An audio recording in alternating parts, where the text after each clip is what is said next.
أعوذ بالله من الشيطان الرجيم بسم الله الرحمن الرحيم الحمد للہ رب العالمین والصلاة والسلام علی نبینا محمد وعلی آلہ وصحبہ اجمعین اما بعد۔ آج ہم ہیں کتاب الفوائد کے ساتھ، امام ابن القیم رحمہ اللہ کے ساتھ۔ یہ بہت ہی شاندار کتاب ہے جس میں طرح طرح کے فوائد امام صاحب نے جمع کر دیے ہیں، طرح طرح کی مفید باتیں اکٹھی کر دی ہیں، اور ان باتوں کو پڑھ کر انسان کا دل شرک و بدعات سے، گناہوں سے پاک صاف ہوتا ہے، آخرت کی تیاری کرنے کا جذبہ پیدا ہوتا ہے، اور دنیا کی محبت میں کمی آتی ہے۔ آخری درس جو ہم نے شروع کیا تھا اس کا موضوع یہ تھا کہ جو لوگ اللہ تعالیٰ کی ذات کی معرفت نہیں رکھتے، جو اللہ تعالیٰ کے ناموں اور صفات سے ناواقف ہیں، ان کے معنی و مفہوم کو نہیں مانتے، یہ لوگ اللہ کی مخلوق کے دلوں میں اللہ کے لیے نفرت داخل کر رہے ہیں، بغض داخل کر رہے ہیں، اور یہ لوگوں کے سامنے یہ تصور پیش کر رہے ہیں کہ آپ اللہ کی جتنی بھی اطاعت کر لیں فائدہ نہیں ہوگا۔ اللہ کی اطاعت کر کے اللہ کو راضی کرنا، اللہ کی محبت کو پانا ممکن نہیں ہے۔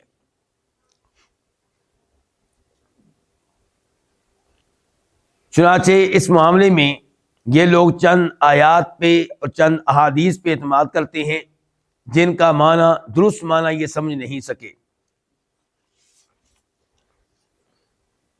امام صاحب نے یہ بھی بتایا تھا کہ یہ جو عقیدہ انہوں نے اپنایا ہے، یہ اصول جو انہوں نے گڑھا ہے، اس کے پیچھے کیا ہے؟ ان کا حکمت کا انکار کر دینا، اسباب کا اختیار کر دینا۔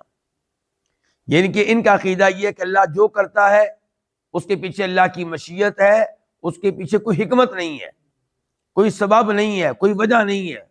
جبکہ درست عقیدہ کیا ہے کہ اللہ جو بھی کرتا ہے اس کے پیچھے کوئی نہ کوئی حکمت ہوتی ہے، ممکن ہے کئی حکمتیں ہوں، ان میں سے کئی امور کی حکمتوں کا ہمیں کچھ نہ کچھ علم ہو جاتا ہے، اور کئی امور ایسے ہیں جن میں کیا حکمت ہے اس کا ہمیں پتہ نہیں چلتا، لیکن عقیدہ یہی ہونا چاہیے ہمارا کہ اللہ کا ہر کام اس کے پیچھے کوئی نہ کوئی حکمت ہے۔ لیکن یہ لوگ یہ بات لوگوں کے سامنے رکھتے ہیں کہ اللہ جو چاہتا ہے کرتا ہے، یعنی کہ اس کے پیچھے کوئی حکمت نہیں ہے، کوئی سبب نہیں ہے، کوئی وجہ نہیں ہے، اور وہ چاہے تو پوری زندگی اللہ کی عبادت میں مشغول رہنے والے کو اللہ تعالیٰ جہنم میں ڈال دے، اور پوری زندگی جو اللہ کی نافرمانی کرتا رہا ہے، اللہ چاہے تو اس کو جنت میں جگہ دے دے۔ یہ عجیب و غریب اصول انہوں نے پیش کیا، تو پھر لوگ سوچتے ہیں کہ پھر ہمیں کیا ضرورت ہے محنت کرنے کی، کیا ضرورت ہے عبادات کرنے کی، کیا ضرورت ہے گناہوں سے دور رہنے کی، پھر آخرت میں تو معلوم نہیں کیا ہونا ہے، چاہے پوری زندگی نیکیاں کرتے رہیں پھر بھی ممکن ہے کہ اللہ عذاب میں مبتلا کر دے، تو بہتر یہ ہوگا کہ دنیا کی جو چند دن ہیں ان میں مزے لوٹ لیں، ان میں یاشی کر لیں، ورنہ یہ ہوگا کہ یہاں پہ بھی محروم، وہاں پہ بھی محروم۔ امام صاحب نے آخر میں کہا کہ انہوں نے اس قسم کی باتیں کر کے اللہ کے لیے نفرت لوگوں کے دلوں میں بٹھا دی ہے، کہ گویا کہ نعوذ باللہ اللہ تعالیٰ حکمت والا نہیں ہے کہ ایک آدمی پوری زندگی اللہ کی عبادت کرتا رہا اس کو اللہ عذاب میں ڈال دیں گے، جہنم میں پھینک دیں گے، اور ایک آدمی پوری زندگی گناہ کرتا رہا اس کو اللہ تعالیٰ جنت میں جگہ دے دیں گے۔ حتیٰ کہ امام صاحب نے یہ بھی کہا، امام القیم رحمہ اللہ نے، کہ اس قسم کی باتیں کر کے انہوں نے اللہ کے بندوں کے دلوں میں دین کی نفرت بٹھا دی، اللہ کی نفرت بٹھا دی۔ شاید اتنی نفرت وہ لوگ نہ ڈال سکیں جو ملحد ہیں، بے دین ہیں، اللہ کے منکر ہیں، جتنی انہوں نے نفرت ڈال دی۔ پھر کہتے ہیں امام صاحب، اور یہاں سے ہمارا آج کا درس ہے، کہ وَكُتُبُ اللَّهِ الْمُنَزَّلَةُ كُلُّهَا وَرُسُلُهُ كُلُّهُمْ شَاهِدَةٌ بِضِدِّ ذَلِكَ۔ اللہ کی طرف سے نازل کردہ تمام کی تمام کتب اور اللہ کے تمام رسول شاہدتن وہ شہادت دیتے ہیں بضد ذالک اس کے برعکس معاملے کی، یعنی کہ ان کی طرف سے آپ کو یہ شہادت ملے گی کہ اللہ تو حکمت والا ہے، اللہ تعالیٰ تو قدر کرتا ہے ان کی جو نیک اعمال بجا لائیں، اللہ تعالیٰ سزا ان کو دیتا ہے جو گناہ کریں، اللہ کی نافرمانی کریں۔ تو اللہ کی طرف سے نازل کردہ ساری کتب، مثال کے طور پہ تورات، انجیل، ابراہیم علیہ السلام پہ نازل ہونے والے صحیفے، موسیٰ علیہ السلام پہ نازل ہونے والے صحیفے، قرآن حکیم اور اللہ کے تمام رسول شاہدتن یہ شہادت دیتے ہیں بضد ذالک اس کے برعکس اصول کی، اس کے برعکس قاعدے اور ضابطے کی۔ ولا سیما القرآن خصوصاً قرآن کریم، فلو سلک الدعاۃ یہ صحیح لفظ کیا ہے؟ دعاۃ، کئی ایڈیشنوں میں ہے دعا، نہیں دعا نہیں ہے دعات۔ فلو سلک الدعاۃ والمسلک الذی دعا اللہ ورسولہ بہ الناس الیہ لصلح العالم صلاحا لا فساد معہ، اللہ کے دین کی طرف دعوت دینے والے اگر چلیں اس راستے پہ، اختیار کریں اس منہج کو جس کے ساتھ اللہ اور اللہ کے رسول نے لوگوں کو دعوت دی ہے، تو کیا ہوگا؟ سارا جہان ٹھیک ہو جائے گا، درست ہو جائے گا، سب کی اصلاح ہو جائے گی، اور ایسی اصلاح ہوگی جس کے ساتھ کوئی فساد نہیں ہوگا۔ یعنی کہ آپ اللہ کے رسول کے راستے پہ چلیں، لوگوں کو دین کی دعوت دیں اور بتائیں کہ اللہ تعالیٰ ان کی قدر کرتا ہے جو نیک اعمال بجا لائیں، اللہ عذاب ان کو دیتا ہے جو ظلم کریں، گناہ کریں، جو اللہ کی نافرمانیاں کریں، اور یہ کہ اللہ کسی پہ ظلم کرنے والا نہیں ہے۔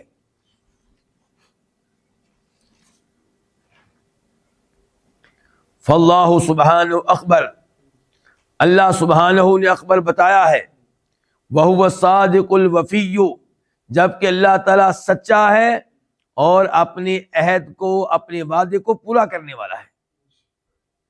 تو اس اللہ نے کیا بتایا ہے کہ انہ انما یعامل الناس بکسبہم، کہ اللہ تعالیٰ لوگوں کے ساتھ معاملہ کرے گا صرف اور صرف ان کی کمائی کی بنیاد پہ، ان کی محنت کی بنیاد پہ، وَيُجَازِيهِمْ بِأَعْمَالِهِمْ اور ان کو جزا دے گا ان کے اعمال کے مطابق۔ وَلَا يَخَافُ الْمُحْسِنُ لَدَيْهِ ظُلْمًا وَلَا هَضْمًا وَلَا يَخَافُ بَخْسًا وَلَا رَحَقًا، اور المحسن جو نیکوکار ہے، ایمان لانے والا ہے، نیک عمال بجا لانے والا ہے، اسے ڈر نہیں ہوگا اللہ تعالیٰ کے پاس ظلمن کسی قسم کے ظلم کا، ولا حضمن اور نہ کسی قسم کی کمی کا۔ کیا مطلب؟ کہ اس کی نیکیوں میں کمی کر دی جائے، نہ یہ ڈر ہوگا کہ اس پہ ظلم کیا جائے، اس کے کھاتے میں وہ گناہ ڈال دیے جائیں جو اس نے کیے نہیں، اسے ان چیزوں کی سزا دی جائے جو گناہ اس نے کیے ہی نہیں، اور نہ ہی اسے خطرہ ہوگا کہ اللہ اس کی نیکیوں میں کوئی کمی کر دیں گے۔ ولا یخاف بخسا اور نہ ہی اسے ڈر ہوگا بخسن کسی قسم کے نقصان کا، نیکیوں میں نقصان کا، ولا رحقا اور نہ ہی اسے ڈر ہوگا کسی قسم کی زیادتی کا۔ یہ جو الفاظ یہاں پہ امام صاحب نے استعمال کیے ہیں یہ انہوں نے قرآن کریم سے لیے ہیں۔ کہاں سے لیے ہیں؟ ذرا غور کیجئے میرے ساتھ۔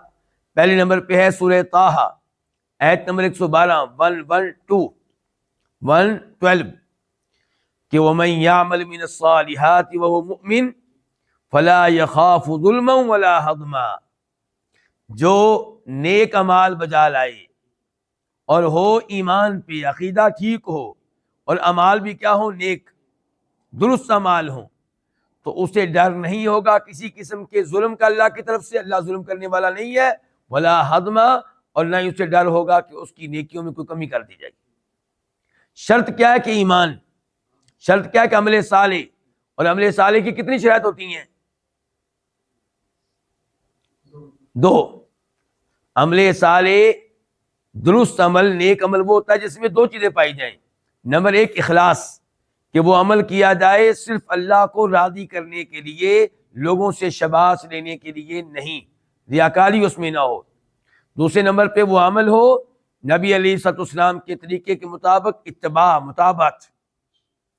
تو جب آپ کا ایمان ہے درست، اس میں شرک کی ملاوٹ نہیں ہے، عقیدہ صحیح ہے اور اعمال نیک ہے، تو پھر آپ کو ڈر نہیں ہوگا اللہ کی طرف سے کسی قسم کے ظلم کا اور نہ کسی قسم کی کمی کا۔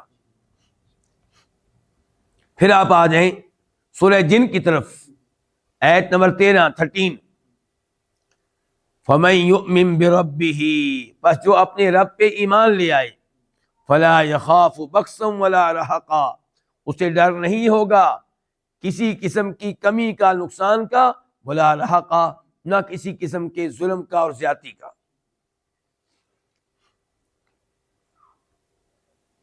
تو امام صاحب کہہ رہے ہیں کہ المحسن جو کیا ہے، نیکوکار، اسے اللہ تعالیٰ کے پاس نہ کسی ظلم کا خوف ہوگا اور نہ کسی کمی کا، اور نہ اندیشہ ہوگا کسی نقصان کا اور نہ کسی زیادتی کا۔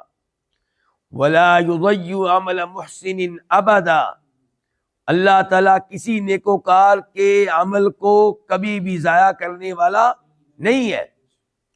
وَلَا يُضَيِّعُ عَلَى الْعَبْدِ مِثْقَالَ ذَرَّةٍ وَلَا يَظْلِمُهَا، اللہ تعالیٰ کسی بندے کی ذرہ بھر نیکی کو ضائع نہیں کرے گا اور نہ ہی کسی قسم کا ظلم کرے گا، نہ ہی یعنی کہ ذرہ بھر ظلم کرے گا۔ دلیل کیا ہے؟ دلیل سورہ نساء آیت نمبر 40 وَإِن تَكُ حَسَنَةً يُضَاعِفْهَا وَيُؤْتِ مِن لَّدُنْهُ أَجْرًا عَظِيمًا، اللہ تعالیٰ فرماتے ہیں کہ اگر کوئی نیکی ہوگی تو اللہ تعالیٰ نیکی کو ضائع نہیں کرے گا، بلکہ نیکی کو اللہ بڑھا دے گا۔ نیکی کو اللہ تعالیٰ کیا کرے گا؟ بڑھا دے گا اور اپنی طرف سے اجر عظیم دے گا۔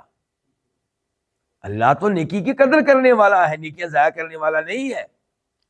شاید وہ حدیث آپ لوگوں نے سنی ہوگی اور صحیح حدیث ہے، بخاری مسلم کی حدیث میں سے ہے کہ جب بندہ اللہ کی راہ میں پاک مال میں سے صدقہ کرے اور اللہ تعالیٰ پاک مال ہی قبول کرتا ہے، تو اللہ کی راہ میں ایک کھجور دے، کیا دے؟ تو اللہ تعالیٰ اس کو بڑھاتا رہے گا، بڑھاتا رہے گا، حتیٰ کہ اللہ تعالیٰ اس ایک کھجور کو احد پہاڑ کے برابر کر دے گا۔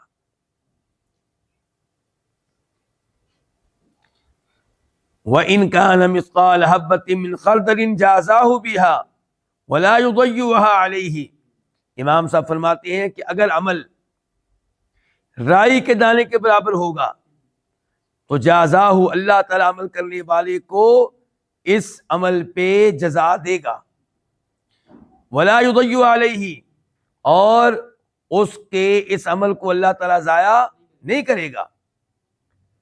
وَأَنَّهُ يَجْزِي بِالسَّيِّئَةِ مِثْلَهَا، اور اللہ تعالیٰ برائی پہ سزا دیتا ہے، مثلها، اس برائی کے برابر۔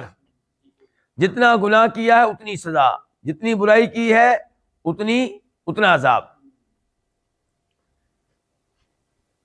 اچھا، یہ امام صاحب نے کہاں سے لیا؟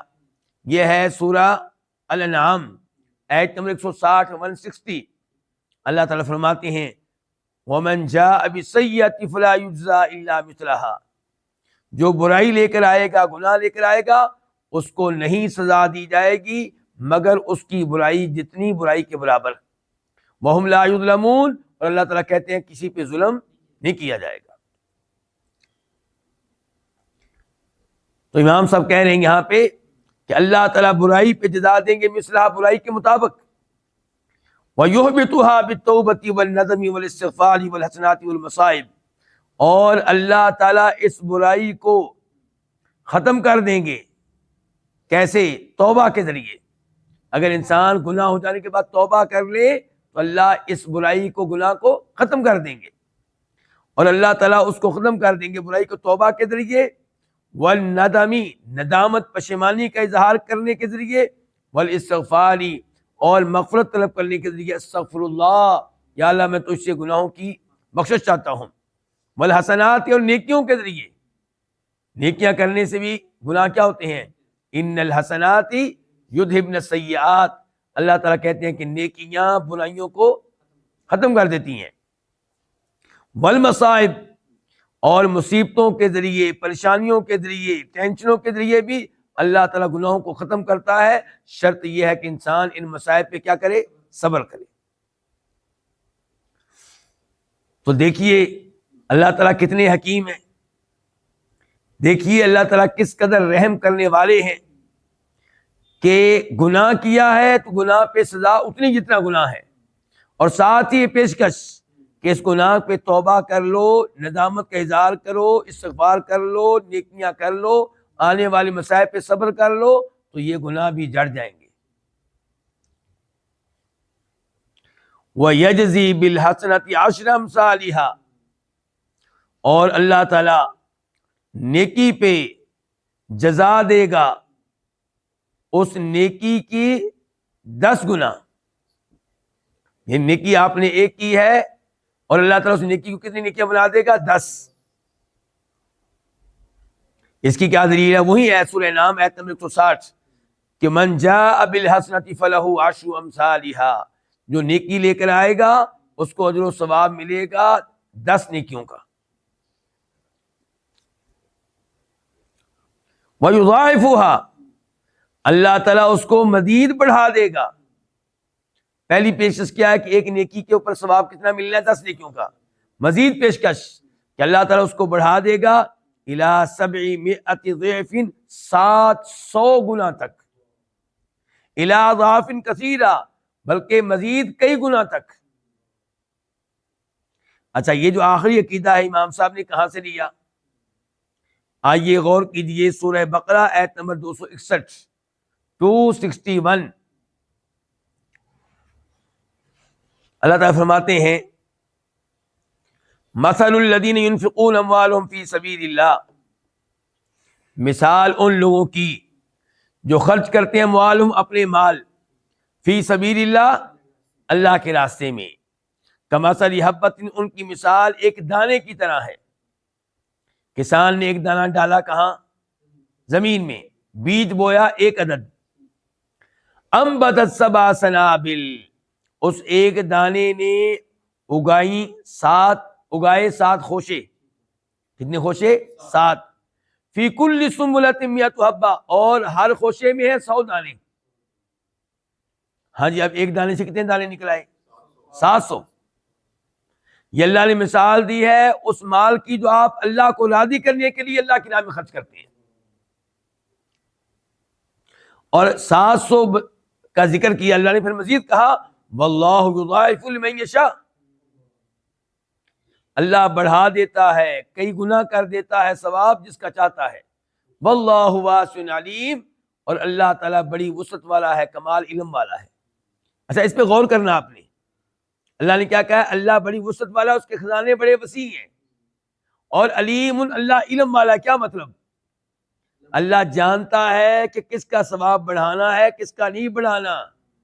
صرف مشیت نہیں ہے، علم ہے. مشیت کے پیچھے علم ہے، مشیت کے پیچھے حکمت ہے.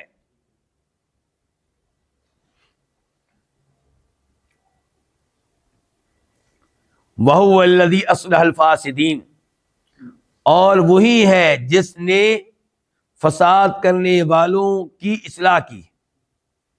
جو فساد کرنے والے تھے، شرک کرنے والے تھے، گناہ کرنے والے تھے، زنا کرنے والے تھے، سود لینے والے تھے، قتل کرنے والے تھے، اللہ نے ان کی اصلاح کی، ان کو ہدایت دی. وَأَقْبَلَ بِقُلُوبِ الْمُعْرِضِينَ، اور اعراض کرنے والوں کے دلوں کی طرف وہ متوجہ ہوا. اعراض کرنے والوں کے دلوں کو اس نے متوجہ کیا. وَتَابَ عَلَى الْمُذْنِبِينَ، اور گناہ کرنے والوں کو توبہ کی توفیق دی. وَهَدَى الضَّالِينَ، اور جو بھٹکے ہوئے تھے ان کو ہدایت دی.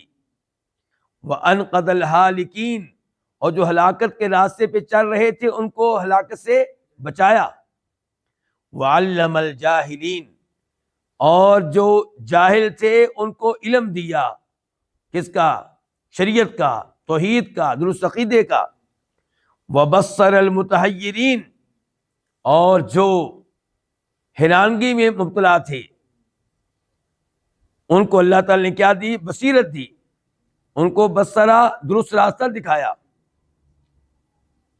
وذکر الغافلین، اور جو غفلت میں ڈوبے ہوئے تھے ان کو اللہ تعالیٰ نے نصیحت کی، یاد دہانی کرائی.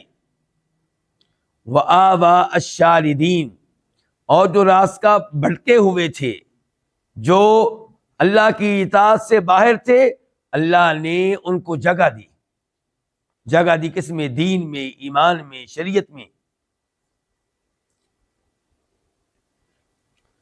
وَإِذَا أَوْقَعَ عِقَابًا أَوْقَعَهُ بَعْدَ شِدَّةِ التَّمَرُّدِ وَالْعُتُوِّ عَلَيْهِ، اور جب وہ کسی پہ سزا کو واقع کرتا ہے، عذاب دیتا ہے، تو اوقعہ، اللہ تعالیٰ یہ عذاب دیتا ہے، یہ سزا دیتا ہے شدید ترین سرکشی کے بعد، شدید ترین بغاوت کے بعد.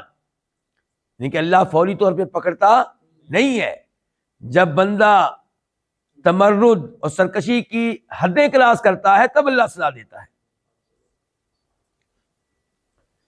ودعوت العبد، اللہ سزا دیتا ہے پہلے نمبر پہ کہا گیا شدید ترین سرکشی کے بعد، شدید ترین بغاوت کے بعد، پھر مزید کہا ودعوت العبد، اور بندے کو الی الرجوع الیہ، اپنی طرف رجوع کرنے کی دعوت دے لینے کے بعد. اللہ پہلے دعوت دیتا ہے کہ میرے بندے میری طرف رجوع کر لے، میری طرف آ جا، میرے راستے پہ لگ جا، میرے نبیوں کا پیروکار بن جا، میری کتاب کے اوپر عمل کرنے والا ہو جا. تو نمبر ایک کیا جی؟ بندے کی طرف سے شدید ترین سرکشی. نمبر دو، اللہ کی طرف سے بندے کو دعوت الی الرجوع الیہ، اللہ کی طرف رجوع کرنے کی. والاقرار بربوبیتہ، اور اللہ کی ربوبیت کا اقرار کرنے کی، اللہ کو رب مان لے. وحقہ مرۃ بعد مرہ، اور اللہ کے حق کا اقرار کرنے کی ایک بار دوسری بار کے بعد، یعنی کہ بار بار. اللہ تعالیٰ کب سزا دیتا ہے؟ خلاصہ کیا نکلا؟ دو چیزوں کے بعد. نمبر ایک، بندہ جب سرکشی کی انتہا کو پہنچ جائے، اور نمبر دو، اللہ کی طرف سے بار بار دعوت مل جائے کہ رجوع کر لے رب کی طرف، رب کی ربوبیت کا اقرار کر لے، اور رب کے حق کو مان لے کہ اللہ کا حق بنتا ہے کہ اللہ کی عبادت کی جائے، اور اللہ کا حق بنتا ہے کہ صرف اس کی عبادت کی جائے، اس کے ساتھ کسی کو شریک نہ کیا جائے. حتی اذا ایس من استجابتہ، یہاں تک کہ جب اللہ تعالیٰ مایوس ہو جاتا ہے من استجابتہ، بندے کی طرف سے اللہ کی دعوت کو قبول کر لینے سے، والاقرار بربوبیتہ ووحدانیتہ، اور اللہ کی ربوبیت اور اللہ کی توحید کا اقرار کر لینے سے، تو اخذہ، تب اللہ تعالیٰ اس کو پکڑتا ہے. ببعد کفرہ وعتوہ وتمردہ، اس بندے کے کفر، اس کی سرکشی اور اس کی بغاوت کے کچھ حصے پہ اللہ پکڑتا ہے. بحیث یعدل العبد من نفسہ، جبکہ بندہ خود اپنے آپ کو ملامت کر رہا ہوتا ہے، وَيَعْتَرِفُ، اور یہ مان رہا ہوتا ہے، اقرار کر رہا ہوتا ہے، بِأَنَّهُ سُبْحَانَهُ لَمْ يَظْلِمْهُ، کہ اللہ تعالیٰ نے اس کے اوپر ظلم نہیں کیا، وَأَنَّهُ هُوَ الظَّالِمُ لِنَفْسِهِ، اور یہ کہ وہ خود اپنے اوپر ظلم کرنے والا تھا، اسی لیے اللہ کا عذاب آیا.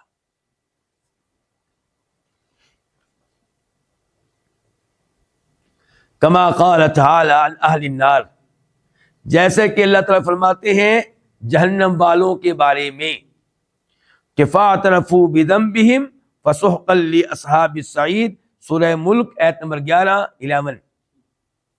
لیکن میں اس آیت کا فوری طور پہ ترجمہ نہیں کروں گا، بلکہ اس سے پہلی ایک آدھ آیت کو بھی پڑھوں گا تاکہ آپ اس جگہ کو سمجھ سکیں.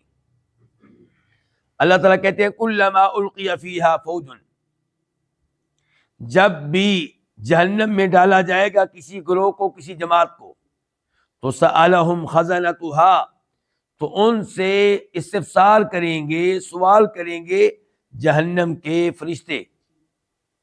پوچھیں گے الم یأتکم نذیر، کیا تمہیں ڈرانے کے لیے، وارننگ دینے کے لیے کوئی نبی، کوئی عالم دین نہیں آیا تھا؟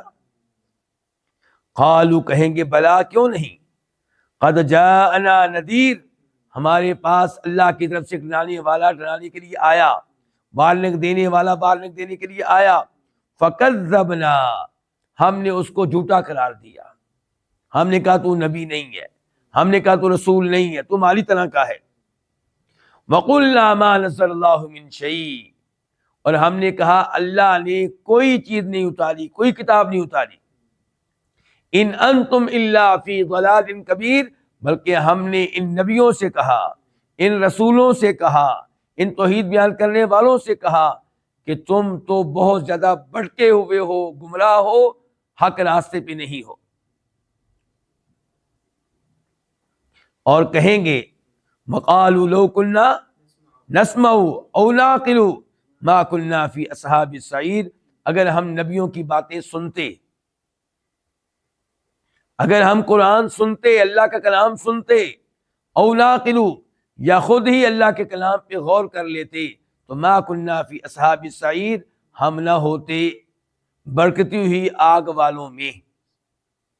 اس کے بعد پھر یہ آیت ہے جس کا تذکرہ امام صاحب نے بھی کیا ہے کہ فاعترفوا بذنبہم چنانچہ انہوں نے اعتراف کر لیا اپنے گناہ کا، مان لیا اپنے گناہ کو، فسحقا لاصحاب السعیر پس دوری ہے برکتی ہوئی آگ والوں کے لیے۔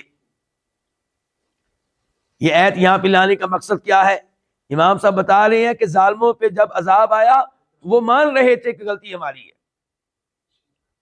وہ مان رہے تھے کہ ہم نے ظلم کیا، مان رہے تھے ہم نے گناہ کیا۔ تو اس کا مطلب ہے یہ سوچ غلط ہے کہ اللہ تعالیٰ ان کو سزا دیتا ہے جو پوری زندگی اللہ کی عبادت کرتے ہیں، اللہ کی اطاعت کرتے ہیں۔ وقال اور اللہ تعالیٰ نے کہا امن اہلکہم فی الدنیا ان کے بارے میں جن کو اللہ نے دنیا میں ہلاک کیا، کہ انہم لما رأوا آیاتہ کہ ان لوگوں نے جب اللہ کی آیتیں دیکھیں، اللہ تعالیٰ کی نشانیاں دیکھیں، وَأَحَسُّوا بِعَذَابِهِ اور اللہ کے عذاب کو محسوس کیا، پتہ چل گیا کہ عذاب آ رہا ہے، آنے والا ہے، قالوا کہنے لگے یا ویلنا انا کنا ظالمین ہائے ہماری بربادی، ہائے ہماری ہلاکت، ہائے ہماری شامت، انا کنا ظالمین بے شک ہم ہی تھے ظلم کرنے والے۔ جب اللہ کا عذاب آیا کون تو جن پہ عذاب آیا وہ کیا کہہ رہے ہیں؟ مرتے مرتے کیا کہہ رہے ہیں؟ ہم ظالم تھے۔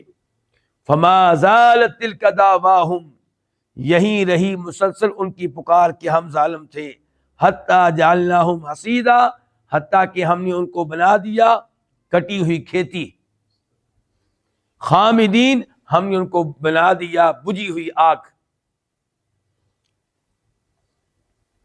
سورہ انبیاء آیت نمبر 14 اور 15، 14 and 15۔ اچھا اوپر بتایا گیا کہ جہنم میں جانے والے جہنم میں اعتراف کر رہے ہوں گے کہ غلطی ہماری ہے،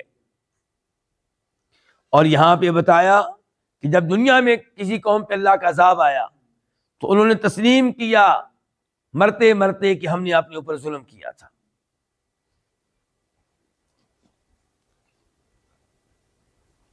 اور سورہ قلم آیت نمبر 29 اس صورت میں آپ لوگوں کو معلوم ہوگا کہ اللہ تعالیٰ نے ایک واقعہ ذکر کیا ہے باغ والوں کا۔ کن کا؟ باغ کا مالک اپنی زندگی میں باغ کا پھل گھر میں لے کر آتا، کمائی گھر میں لے کر آتا تو مسکینوں میں تقسیم کرتا، غریبوں میں تقسیم کرتا، یتیموں کا خیال رکھتا، بیواؤں کا خیال رکھتا، رشتہ داروں کا خیال رکھتا، اور خود بھی کھاتا، اپنی بیگم بچوں کو بھی کھلاتا، اچھی زندگی گزار رہا تھا اور اللہ کی نعمتیں برس رہی تھیں۔ لیکن جب وہ فوت ہو گیا کہ اولاد نے سوچا کہ ہمارا باپ تو بیوقوف تھا، سارا مال ان لوگوں میں تقسیم کر دیا کرتا تھا، بڑا نقصان اٹھایا ہم نے اپنے ابو کی ان حرکتوں کی وجہ سے، اب ہماری حکومت ہے، اب ہم نے کیا کرنا ہے؟ ہم نے ان مسکینوں کو پتہ ہی نہیں چلنے دینا کہ کب پھل توڑا گیا ہے، کب گھر میں لایا گیا ہے۔ سارے بھائی جمع ہوئے، میٹنگ کی، طے یہ پایا کہ ہم پھل توڑیں گے رات کے اندھیرے میں، جب لوگ سوئے ہوئے ہوں گے تہجد کے ٹائم،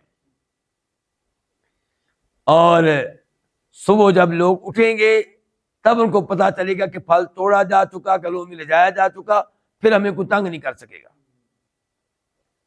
ان میں سے ایک بھائی نے ان کو سمجھایا کہ ایسا نہ کرو، کہیں رب ناراض نہ ہو جائے، اللہ تعالیٰ نے یہ مال دیا ہے، اللہ تعالیٰ کی طرف سے یہ باغ ہمارے پاس اللہ کی نعمت ہے، اللہ کا فضل و کرم ہے، اس میں سے غریبوں کا حصہ نکالو، فقیروں مسکینوں کو دو، ان سے ڈرو نہیں۔ لیکن انہوں نے اس بھائی کی باتوں کو نظر انداز کیا، تو پھر کیا ہوا، صبح صبح نکلے اور آہستہ آہستہ آواز میں آپس میں باتیں کر رہے تھے راستے میں، کہ کہیں ہماری بات سن کر کوئی مسکین جاگ نہ جائے، کوئی فقیر پہنچ نہ جائے۔ جب باغ کے پاس پہنچے تو حیران رہ گئے کہ آگے باغ نظر نہیں آ رہا۔ کہتے ہیں انا لضالون، لگتا ہے کہ باغ کا راستہ بھول گئے ہیں۔ باغ کا راستہ مال کبھی بھولتا ہے؟ نہیں بھولتا۔ خود احساس ہوا پھر، بل نحن محرومون، نہیں راستہ نہیں بھولے، ہمیں محروم کر دیا گیا ہے۔ قال اوسطهم الم اقل لكم لولا تسبحون، جو ان میں سے بہتر تھا اس نے کہا میں نے تم کو کہا نہیں تھا کہ تم اللہ تعالیٰ کا ذکر کیوں نہیں کرتے، اللہ کا شکر کیوں نہیں کرتے، اللہ کی تسبیح بیان کیوں نہیں کرتے؟ قالوا سبحان ربنا انا كنا ظالمین، تب کہنے لگے ہمارا رب پاک ہے، وہ کسی پہ ظلم کرنے والا نہیں ہے، انا كنا ظالمین، یقیناً ہم ہی تھے اپنے اوپر ظلم کرنے والے۔ فاقبل بعضهم على بعض يتلاومون، پھر ایک دوسرے کو ملامت کرنے لگے۔ اللہ کو ملامت نہیں کیا، اب یہ نہیں کہا کہ اللہ نے ہمارے اوپر ظلم کیا، ملامت کس کو کر رہے ہیں؟ پہلے مانا کہ ہم ظالم ہیں، پھر ہم میں سے ظلم کس کا ہے؟ ایک دوسرے کو ملامت کر، غلطی تیری ہے، تو نے مشورہ دیا تھا، تو یہ کہتا تھا۔ قالوا یا ویلنا انا كنا طاغین، کہنے لگے اے کاش، ہائے ہماری بربادی، ہم سرکش ہو چکے تھے۔ تو امام صاحب کہتے ہیں وقال اصحاب الجنہ، اس باغ والوں نے کہا، التی افسدها علیہم، جس باغ کو اللہ نے ان کے اوپر کیا کر دیا؟ تباہ کر دیا، برباد کر دیا۔ انہوں نے کہا لما رأوها، جب اس باغ کو دیکھا، یعنی دیکھا کہ برباد ہو چکا، قالوا، کہا سبحان ربنا، پاک ہے ہمارا رب، انا كنا ظالمین، بے شک ہم ہی تھے ظلم کرنے والے۔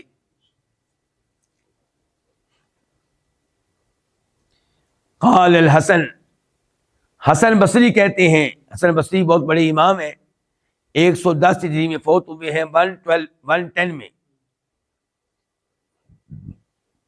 کہتے ہیں لقد دخلوا النار، لوگ آگ میں داخل ہوں گے، جہنم میں داخل ہوں گے، وَإِنَّ حَمْدَهُ لَفِي قُلُوبِهِمْ، جبکہ اللہ کی حمد و ثنا ان کے دلوں میں موجود ہوگی۔ جہنمیوں کو جہنم میں ڈالا جائے گا، تب وہ اللہ کی حمد و ثنا بیان کر رہے ہوں گے، اپنے آپ کو ملامت کر رہے ہوں گے، ان کے دل میں یہ بات بالکل نہیں ہوگی کہ اللہ ظلم کر رہا ہے۔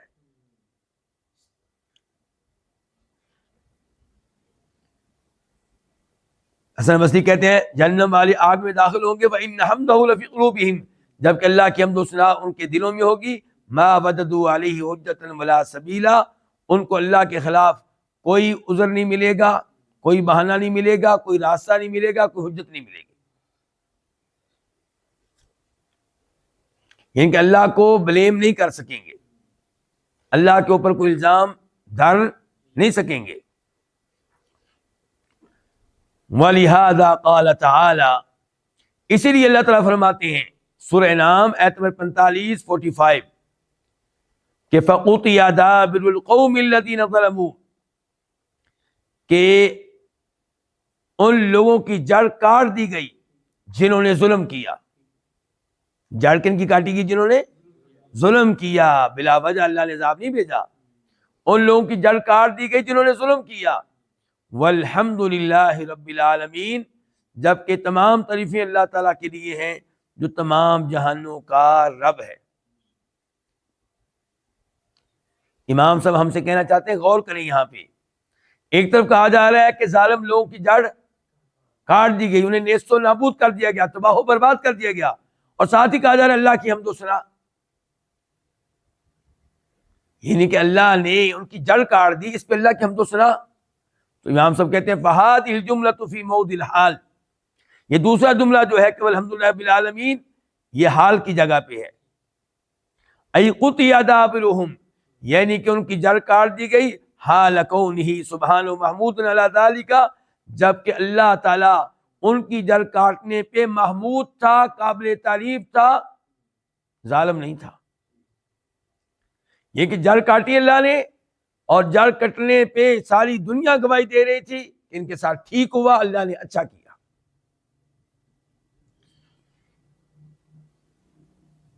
فَقُطِعَ دَابِرُهُمْ، چنانچہ ان کی جڑ کاٹ دی گئی. قطعا مصاحبا لحمدہ، ان کی جڑ کاٹی گئی جبکہ ان کی جڑ کا کٹنا اس کے ساتھ کیا تھا؟ اللہ کی حمد و ثنا تھی. فَهُوَ قَطْعٌ وَإِهْلَاكٌ، چنانچہ وہ جڑ کاٹنا اور ہلاک کرنا ایسا تھا کہ یحمد علیہ رب تعالی، جس پہ اللہ کی حمد بیان کی جا رہی تھی، اللہ کی تعریف کی جا رہی تھی. کیوں؟ لکمال حکمتہ وعدلہ، اللہ کی کامل حکمت کی وجہ سے. کہ اللہ کا عذاب ہے، اس کے پیچھے کیا حکمت؟ اللہ کی کامل حکمت کی وجہ سے، وعدلہ، اور اس کے کامل عدل و انصاف کی وجہ سے. اللہ کی حمد و ثنا کیوں بیان کی جا رہی ہے؟ اللہ کے کامل حکمت کی وجہ سے، اللہ کے کامل عدل و انصاف کی وجہ سے. وَوَضْعِهِ الْعُقُوبَةَ فِي مَوْضِعِهَا الَّذِي لَا يَلِيقُ بِهِ غَيْرُهَا، اور اس وجہ سے کہ اللہ نے سزا کو رکھا اس جگہ جس جگہ کے لائق اس سزا کے علاوہ کچھ اور نہیں تھا. اللہ نے سزا ان کو دی جو اس سزا کے لائق تھے، کسی اور چیز کے لائق نہیں تھے. فَوَضَعَهَا، اللہ نے اس سزا کو، اس عذاب کو رکھا، فی الموضع، اس جگہ، الذی یقول من علم الحال، اللہ نے سزا کو رکھا اس جگہ کہ جس جگہ کے بارے میں وہ آدمی کہے گا جس کو صورتحال معلوم ہے، جو ان کی حرکتوں کو جانتا ہے، جو ان کی گناہوں کو جانتا ہے، کیا کہے گا؟ لا تلیق العقوبۃ الا بهذا المحل، کہ یہ سزا اسی جگہ کے لائق تھی، اسی قوم کے لائق تھی. ولا یلیق به العقوبہ، اور اس جگہ کے لائق اس سزا کے علاوہ کچھ اور نہیں تھا. واضح ہے؟ وَلِهَذَا قَالَ عقیب اخبارہ عن الحکم بین عبادہ ومصیر اہل السعادۃ الی الجنہ واہل الشقاء الی النار. اللہ تعالیٰ نے کہا، یہ بیان کرنے کے بعد، یہ بتا دینے کے بعد کہ اللہ نے اپنے بندوں کے مابین فیصلہ اللہ کرے گا، اور اہل سعادت جنت میں پہنچ جائیں گے اور بدبخت لوگ جہنم میں پہنچ جائیں گے. یہ ساری خبر دینے کے بعد اللہ نے کیا کہا؟ وَقُضِیَ بَیْنَهُم بِالْحَقِّ، ان کے درمیان فیصلہ کیا حق کے ساتھ. وقیل، اور کہا گیا، الحمدللہ رب العالمین، تمام تعریفیں اللہ تعالیٰ کے لیے ہیں جو تمام جہانوں کا رب، مالک ہے. سورہ زمر آیت نمبر 75 75. اچھا، یہاں پہ بتایا جا رہا ہے کہ جنتی جنت میں، جہنمی جہنم میں، اور پھر ساتھ ہی کہا جا رہا ہے کہ کہا جائے گا، آواز آئے گی الحمدللہ رب العالمین. تو یہ تعریف کس بات کی؟ اس کا مطلب ہے کہ اللہ نے اچھا کیا جو کیا ہے. اس کا مطلب ہے کہ اللہ نے انہی کو جنت میں بھیجا ہے جو جنت میں جانے کے لائق تھے. اللہ نے انہی کو جنت میں ڈالا ہے جن کو دنیا بھی مان رہی کہ ان کو جنت میں ڈالنا چاہیے تھا. اسی لیے سب کہہ رہے ہوں گے الحمدللہ رب العالمین. تو پتہ چلا کہ جن کو اللہ تعالیٰ جنت میں بھیجے گا ان کو جنت میں بھیجنے کے پیچھے ان کے نیک اعمال ہوں گے، ان کی اطاعت ہوگی اور اللہ تعالیٰ کی حکمت ہوگی، اللہ تعالیٰ کا فضل و کرم ہوگا. اور جن کو اللہ جہنم میں ڈالے گا ان کے جہنم میں ڈالے جانے کے پیچھے ان کے جرائم ہوں گے، ان کے گناہ ہوں گے، ان کے کرتوت ہوں گے، اور اللہ تعالیٰ کی حکمت ہوگی اور اللہ کا عدل و انصاف ہوگا. فحذف فاعل القول، اس قول کا فاعل جو ہے وہ حذف کر دیا گیا. غور کریں ذرا کیا کہا گیا ہے. وقیل، اور کہا جائے گا. تمام تعریفیں اللہ کے لیے جو تمام جہانوں کا رب ہے. اللہ یہ نہیں بتا رہے کون کہے گا. غور کریں تو دوبارہ پھر میں کہہ رہا ہوں، وقیل، اور کہا جائے گا اس موقع پہ کہ الحمدللہ رب العالمین، تمام تعریفیں اس اللہ کے لیے تمام جہانوں کا رب ہے. اللہ نے یہ نہیں بتایا کون کہے گا. تو کہتے ہیں فحذف، حذف کر دیا گیا ہے، ڈیلیٹ کر دیا گیا ہے. فاعل القول، اس کلام کو کہنے والا. اشعارا بالعمومی، کیوں ڈیلیٹ کیا گیا ہے یہ فاعل، کیوں حذف کیا گیا یہ فاعل. اشعارا، بتانے کے لیے، بالعمومی، عموم کے بارے میں آگاہ کرنے کے لیے کہ سب یہ کہہ رہے ہوں گے، کل کائنات یہ کہہ رہی ہوگی، ساری مخلوق یہ کہہ رہی ہوگی. وَأَنَّ الْكَوْنَ كُلَّهُ، اور یہ کہ ساری کائنات قال کہہ رہی ہوگی الحمدللہ رب العالمین، تمام تعریفیں اللہ تعالیٰ کے لیے جو تمام جہانوں کا رب ہے. اچھا، تو ساری دنیا، ساری مخلوق، ساری کائنات یہ کیوں کہہ رہی ہوگی الحمدللہ رب العالمین؟ لما شاہدوا، کیونکہ وہ مشاہدہ کریں گے. وہ کیا کریں گے؟ مشاہدہ کریں گے. من حکمت الحق، اللہ تعالیٰ کی حکمت کا. وعدلہ، اللہ تعالیٰ کے عدل و انصاف کا. وفضلہ، اللہ کے فضل و کرم کا. دیکھیں گے جنتی جنت میں گئے، اس کے پیچھے اللہ کی حکمت ہے. جہنمی جنت میں گئے، اس کے پیچھے اللہ کی حکمت ہے. جنتی جنت میں گئے، اس کے پیچھے اللہ کا فضل و کرم ہے. جہنمی جنت میں گئے، اس کے پیچھے اللہ کا عدل و انصاف ہے. اللہ کا عدل و انصاف ہے. وَلِهَذَا قَالَ فِي حَقِّ أَهْلِ النَّارِ، اسی لیے اللہ تعالیٰ نے کہا ہے جہنم والوں کے بارے میں، ان کے حق میں، قیل، کہا جائے گا، ادخلوا ابواب جہنم، تم داخل ہو جاؤ جہنم کے دروازوں میں. سورہ زمر آیت نمبر 72. کأن الکون کلہ یقول ذالک، گویا کہ ساری کائنات یہ بات کہے گی، ساری مخلوق یہ بات کہے گی. حتی تقولہ اعضاؤہم وارواحہم وارضہم وسماؤہم، حتیٰ کہ یہ بات کہیں گے ان کے اپنے اعضاء اور ان کی روحیں، ان کی زمین، ان کا آسمان، وہ بھی یہی کہہ رہے ہوں گے. وَهُوَ سُبْحَانَهُ يُخْبِرُ، اللہ تعالیٰ بتاتا ہے کہ أَنَّهُ إِذَا أَهْلَكَ أَعْدَاءَهُ، کہ جب اللہ تعالیٰ اپنے دشمنوں کو ہلاک کرے گا. اللہ تعالیٰ بتاتے ہیں کہ جب اللہ تعالیٰ دشمنوں کو ہلاک کرتا ہے، انجا اولیاءہ، اللہ اپنے دوستوں کو، اپنے ولیوں کو، اپنے پیاروں کو بچاتا ہے، نجات دیتا ہے. ولا یومہم بالہلاک، اور ہلاکت کی لپیٹ میں اللہ ان کو نہیں لیتا. بمحض المشیہ، صرف اپنی مشیت کی وجہ سے، جی میری مرضی میں جو چاہوں سو کروں. یعنی کہ جب آپ یہ کہیں گے کہ اللہ تعالیٰ جو چاہے سو کرے، اس میں کوئی شک و شبہ نہیں کہ اللہ جو چاہتا ہے وہ کرتا ہے. لیکن یہ نہ سمجھیں کہ اللہ تعالیٰ کی مشیت اور چاہت کے پیچھے کوئی جہالت ہے، نعوذ باللہ، اور اللہ تعالیٰ دنیا کے بدمعاش لوگوں کی طرح ہے، نعوذ باللہ. یہ بدمعاش جو چاہے وہ کرتے ہیں، اور جو کرتے ہیں وہ عمل غلط ہوتا ہے. اللہ تعالیٰ جو چاہتا ہے وہ کرتا ہے، جو اللہ کرتا ہے وہ عمل بالکل ٹھیک ہوتا ہے. یہ بات ذہن میں رکھنی ہے. اللہ جو چاہتا ہے وہ کرتا ہے، جو کرتا ہے وہ ٹھیک ہوتا ہے، اس کے پیچھے کئی حکمتیں ہوتی ہیں. لوگ بھی گواہی دیتے ہیں کہ واقعی اللہ نے جو کیا ٹھیک کیا. اچھا، اب آخری جملہ کیا بولا امام صاحب نے کہ اللہ تعالیٰ جب اپنے دشمنوں کو اللہ نے ہلاک کیا تو اپنے ولیوں کو اللہ نے کیا دی؟ نجات، ان کو عذاب سے بچایا. چنانچہ آپ یہ غور کریں لوط علیہ السلام کے معاملے پہ. اللہ تعالیٰ کہتے ہیں سورہ عنکبوت میں کہ وَلَمَّا جَاءَتْ رُسُلُنَا إِبْرَاهِيمَ بِالْبُشْرَىٰ قَالُوا إِنَّا مُهْلِكُو أَهْلِ هَٰذِهِ الْقَرْيَةِ قَالَ إِنَّ فِيهَا لُوطًا، کہ جب ابراہیم علیہ السلام کے پاس فرشتے آئے خوشخبری لے کر اور بتایا کہ ہم لوط علیہ السلام کی بستی کو، قوم کو ہلاک کرنے والے ہیں، تو ابراہیم علیہ السلام پریشان ہو گئے، کہنے لگے کہ اس بستی میں تو لوط علیہ السلام بھی ہیں، اللہ کے نبی بھی ہیں، تو عذاب کی پیٹ میں تو وہ بھی آ جائیں گے۔ تو قال ان فیہا لوطا قالوا نحن اعلم بمن فیہا، تو فرشتے آگے سے کہنے لگے ہمیں پتا ہے کہ کون کون وہاں پہ رہتے ہیں، لننجینہ، ہم بچائیں گے لوط کو بھی، واہلہ، اور لوط کے گھر والوں کو بھی، الا امرأتہ، سوائے اس کی بیوی کے۔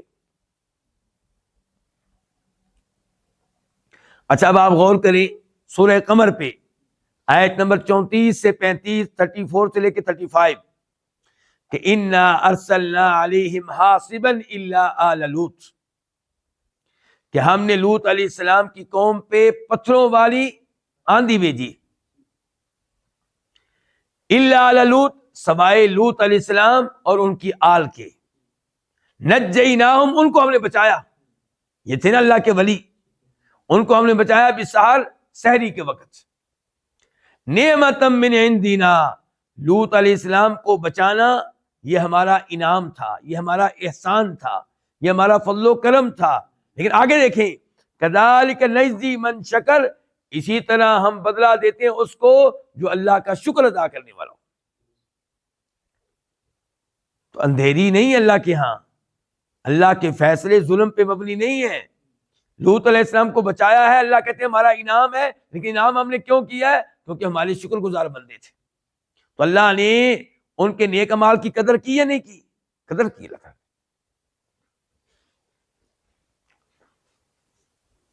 امام صاحب کہتے ہیں وَلَمَّا سَأَلَهُ نوح، اور جب اللہ سے سوال کیا نوح علیہ السلام نے نجات ابنہ، اپنے بیٹے کی نجات کا، یا اللہ طوفان آ چکا ہے، یہ بڑے ظالم تھے، تو نے عذاب ان ظالموں پہ بھیجا، لیکن یا اللہ میرے بیٹے کو بچانا۔